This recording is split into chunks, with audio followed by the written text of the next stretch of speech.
In the deepest silences of the world, when history itself holds its breath, there are stories that refuse to be forgotten.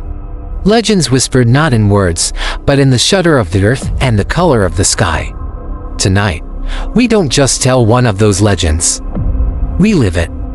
Imagine a world, not unlike our own, but teetering on the edge of an ancient, recurring apocalypse. A world where the moon is not a gentle guardian of the night, but a wound. A cyclical scar that tears open every 30 days, bleeding monsters into the sky.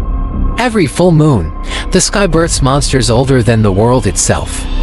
They are colossal beings of bone, shadow, and forgotten rage. They plummet from a blood-red gate in the heavens, their destination a sprawling, ruined metropolis below a city that has died and been reborn more times than its citizens can count. This isn't just an invasion, it's a harvest.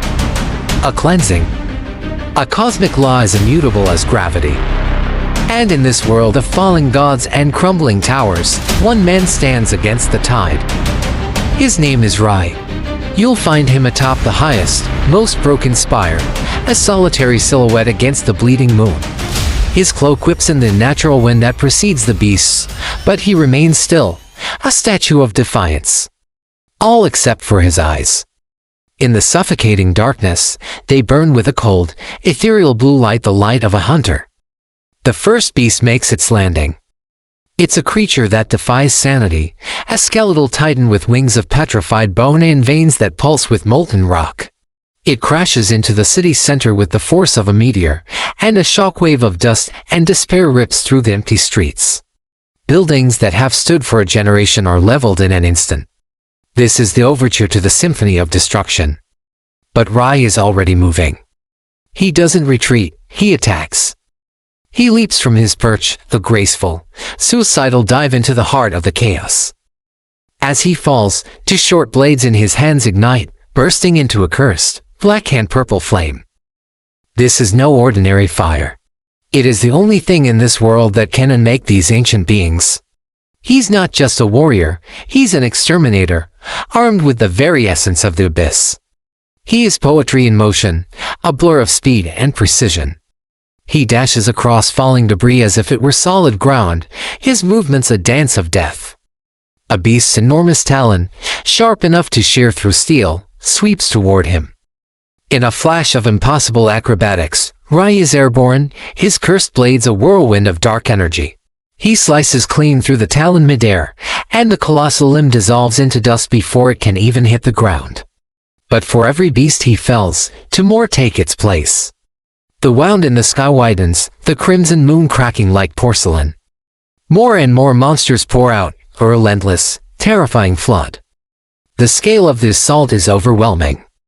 Rai is impossibly skilled, but he is just one man against an army born from a dying star. The ground trembles under the weight of the falling titans.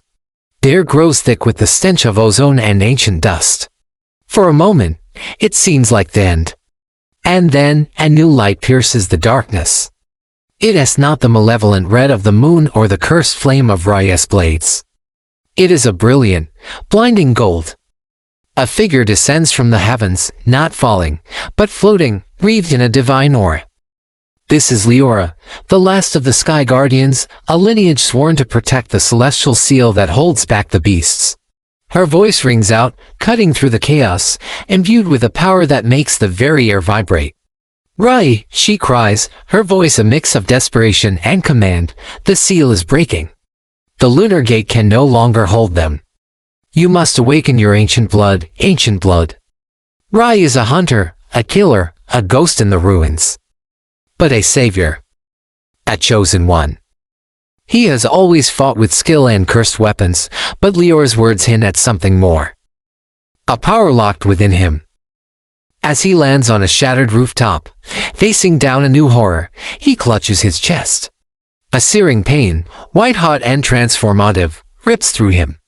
He screams, a sound that is not entirely human. Dark, intricate markings, like the patterns on a beast's hide, explode across his skin, glowing with a sinister inner light.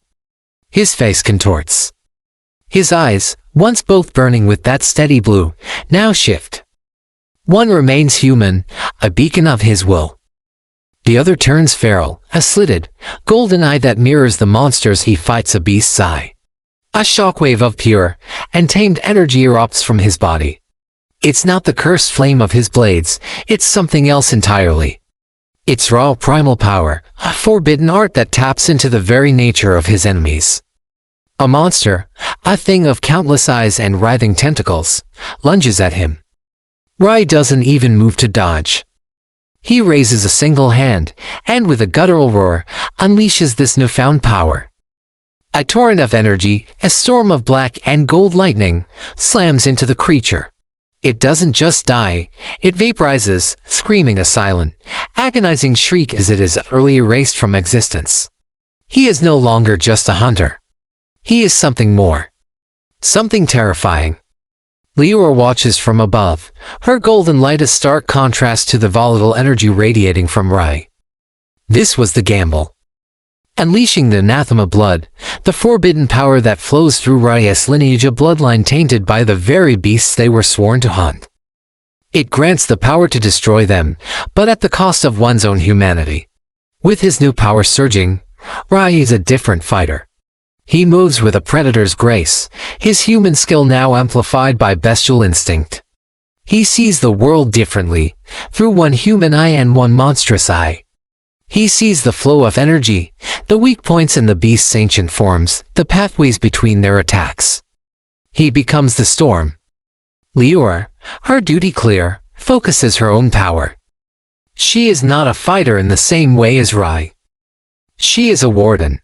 Her golden energy weaves into intricate patterns in the sky, reinforcing the crumbling edges of the lunar gate, attempting to slow the tide, to buy him time. Their roles are set. He is the sword, she is the shield. A desperate, two persons stand against infinity. They converge, an unlikely alliance of divine light and abyssal shadow. Rai looks up at the shattered gate in the moon, then at Liora. He understands. Closing the gate is no longer an option. The seal is broken beyond repair. There is only one path forward. If the sky has chosen war, Rai snarls, his voice now a low growl, a hybrid of man and beast, then I'll tear it open myself. It's a declaration of impossible intent. He's not going to seal the gate. He's going to go through it. He's going to take the fight to its source. Together, Rai and Liora launch themselves upward, a streak of shadow and a comet of gold, directly toward the heart of the invasion. Dozens of beasts, sensing this ultimate defiance, turn their attention from the city. They descend at once, a curtain of death falling to intercept them. The final clash is not on the ground, but in the sky, a vertical battlefield stretching from the tallest tower to the bleeding moon itself.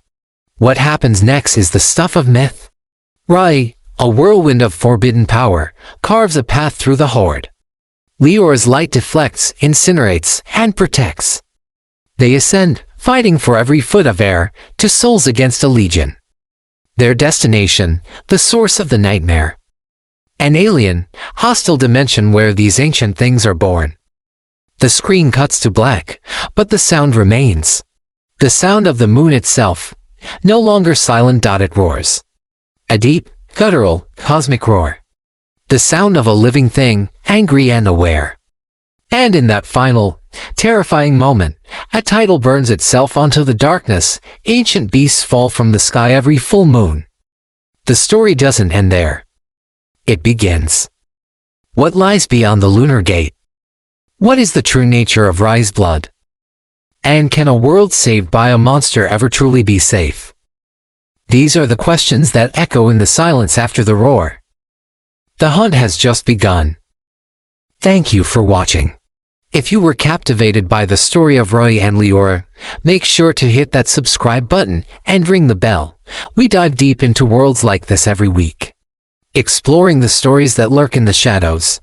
Let us know in the comments what you think awaits beyond the moon's gate. Until next time, stay curious.